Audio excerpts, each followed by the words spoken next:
Bloomberg Audio Studios. Podcasts, radio, news. This is the Bloomberg Daybreak Europe podcast, available every morning on Apple, Spotify or wherever you listen. It's Thursday, the 20th of February in London. I'm Caroline Hepker. And I'm Stephen Carroll. Coming up today, Donald Trump says a new trade deal with China is possible. Britain and France try to mediate after the US president repeats a Russian narrative, calling Ukraine's Zelenskiy a dictator. Plus, why the US election is feeding a frenzy of activity in the Bank of England's gold vaults. Let's start with a roundup of our top stories. Donald Trump says a new trade deal with China is possible, weeks after imposing tariffs on imports from the country. Speaking to reporters on Air Force One, the US president praised China's president. It's possible. Well, we did a great trade deal with China. We did it great for the farmers, great for manufacturers. They had to buy $50 billion worth of our product, and we were making them buy it. The problem is that Biden didn't push them to adhere to it. Trump did not outline the parameters of a potential deal, and any agreement would face significant obstacles, some of his own making. His comments come one day after hinting at new global tariffs on car, semiconductor and pharmaceutical imports. The European Union says that it is ready to discuss lowering its own car tariffs on US imports to avoid a trade war. The EU's tariffs on American cars are currently at 10% compared with the 2.5% tariff levels in the US. The bloc's trade commissioner, Maros Sefcovic, says that they will do their, quote, utmost to avoid an escalatory tariff clash. If we are going to talking about lowering the tariffs, even eliminating the tariffs, let's say for industrial products, this would be something which we are ready to discuss. We are ready to go for it. We are ready to discuss, including we are ready to look at the tariffs for the cars. Sefcovic was speaking at the American Enterprise Institute in Washington, where he held talks with the US administration's trade team. America is expected to lay out a range of so-called reciprocal tariffs with countries that it sees trade barriers with in the coming months.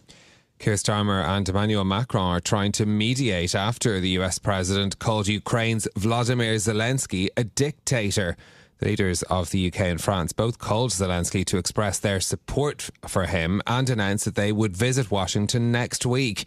European leaders are reeling at America's drastic change in tone towards Ukraine, which is heading into its fourth year fighting off Russia's full-scale invasion. The former UK ambassador to the United States, Kim Darroch, says Trump's comments are stunning. All of this is very damaging and is also a Russian script, frankly. It's very, very strange stuff. I mean, Trump's team aren't saying very much of this. So this is all coming out of the White House, and it's deeply disturbing. Darroch resigned during Trump's first term after emails calling Trump inept were leaked.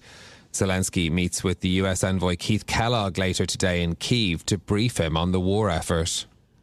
The G20 starts today without a US foreign presence. The US Secretary of State will not attend the summit of foreign ministers in South Africa after Donald Trump blasted the host country's equality policies. America's absence comes as South Africa wants to use the gathering to push for new global institutions that better represent BRICS countries and the global South. Airbus expects to make fewer planes this year than analysts had expected as trade tensions cloud its outlook. The European aerospace giant aims to deliver 820 planes to its clients this year, an increase on last year. It continues to struggle with supply chain issues that extend back to the COVID-19 pandemic. The company forecast adjusted earnings before interest and taxes will be around €7 billion this year, although that prediction doesn't take account of any potential tariffs.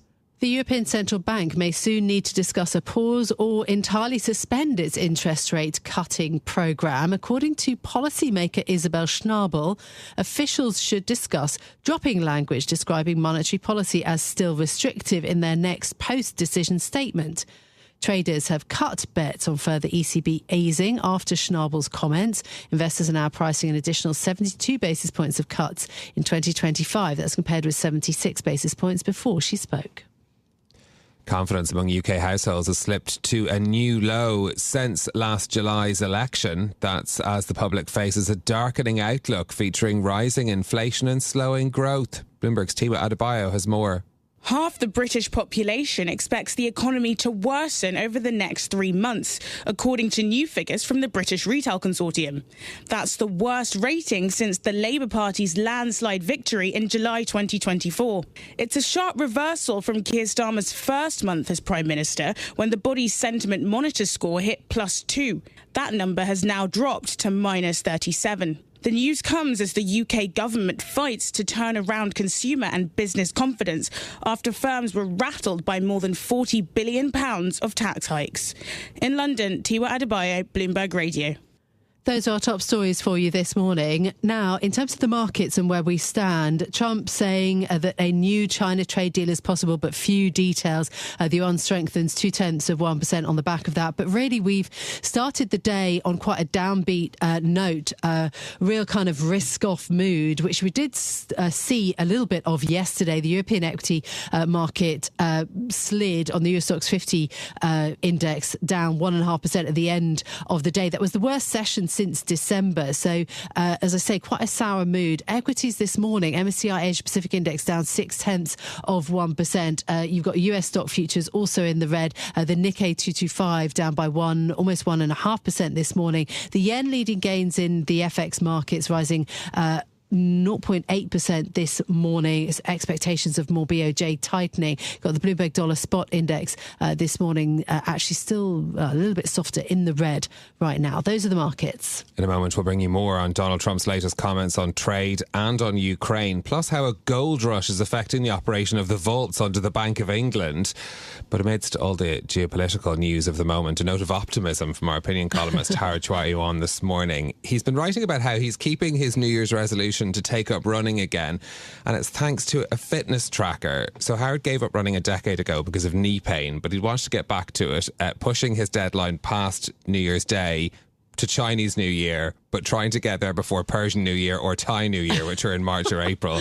And he said that actually getting a fitness tracker has really helped because he finds the data very helpful and a good motivator to get him out. He said he's also spent what amounts to a small fortune on all the gear that goes with running, the shoes, the jacket, the new socks, new shorts, etc. Yeah, I mean, I find this all quite inspiring. Howard, who says in his piece he is 65 years old, so giving hope to those of us who are feeling the pain. You're a fellow runner as well. Yeah, but I mean, this is the time of the year, because I do a race in March, it's the time of the year that I always find it very difficult running, and it does get harder as you get older, and I am feeling it this year more than I have in previous years. So if you see me hobbling around the office, that's why. Yeah, maybe just inspiration for you then. Very good. Right, let's bring you the latest news now, shall we? Our top story out of the White House, Donald Trump saying that a trade deal is possible with China, while Ukraine's president responded to Donald Trump's accusation of him being a, quote, dictator by saying that the US president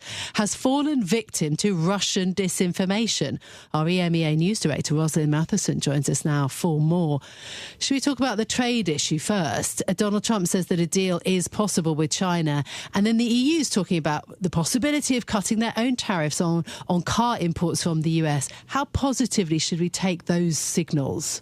It was interesting to see the market in Asia looking at the comments and basically interpreting them as a bit of a throwaway remark. There was nothing specific in it in terms of planning to do something, but it does signal again that Donald Trump sees himself as having a pretty good relationship with the Chinese president, Xi Jinping. He does talk warmly about him and their history of getting deals together. I mean, they've also had trade wars together, but they have had deals together, and it seems to be again a signal that even though he has slapped tariffs on China and China has retaliated, that they do see a pathway there, and that Trump does see a pathway to getting deals done with China. And if anything, he's a bit more light touch on China than other countries at the moment. I mean, equally yesterday he was pondering putting 25% tariffs on lumber, so he's still very much in the vein of looking at 25% tariffs on a whole host of products. And we need a bit of a whiteboard, I think, to keep track of when all these are all coming due, because they're often announced and then with a delay. So some of these are coming up again pretty soon to actually be enacted, and that will be the key thing, is to see whether action does follow his words. So these potentially positive signals on trade being somewhat overshadowed by Donald Trump's comments on Ukraine attacking President Zelensky. What does all of this mean for Ukraine's future? Well, you can see by the response from within Ukraine, if anything, Trump's comments might be a bit of a rallying cry within Ukraine for unity, and certainly behind Zelensky. People in Ukraine point out that under the constitution, they can't hold elections during a war, for example, and obviously dispute the figures that Donald Trump talks about when he dismisses Zelensky as being highly unpopular, which polls don't really bear out. But what it really points to, again, is that the US is determined to get a deal here to end this war. They possibly see Zelensky as an obstacle to that. They're very much in the vein of negotiating at the moment with Russia on possible parameters. And the concern that you see in that is that Ukraine and Europe are really cut out of the conversation and possibly presented with a deal as a take or leave it option. The former British Prime Minister Boris Johnson appealed for calm in the face of these comments, saying that they are intended to, quote, shock Europeans into action. Do you think he has a point? Well, there was a bit of commentary around, the speech from the US Vice President J.D. Vance, obviously at Munich a week ago, where he used that as a forum to really criticise Europe in its backyard. And perhaps there is an argument that for years Europe's been talking about improving its own defence, becoming more self-reliant on defence, spending more on defence, and not really doing an incredible amount about it. I mean, they have picked up their contributions to NATO, but have they really revamped their defence industry? But still, I mean, if anything, it just shows that the relationship at this point between Trump and Zelensky is broken. I mean, it's fundamentally broken. And so how you get from that to some kind of ceasefire deal that's amenable to Ukraine is very hard to see. And that, I think, is probably the most important takeaway right now from what Donald Trump said yesterday. OK. RTMEI News Director Rosalind Matson, thank you very much for joining us. Now, another unexpected consequence of Donald Trump's election is being felt in the vaults of the Bank of England, a rare arbitrage opportunity driven by speculation that the US president will impose tariffs on gold. It has led to a surge in demand from traders to move bullion held in the Bank of England's vaults over to New York. Our metals reporter Jack Ryan joins us now for more on this story. Jack, good morning. Morning, guys. How's it going? Yeah, really well. How important are the Bank of England's gold vaults to the global markets?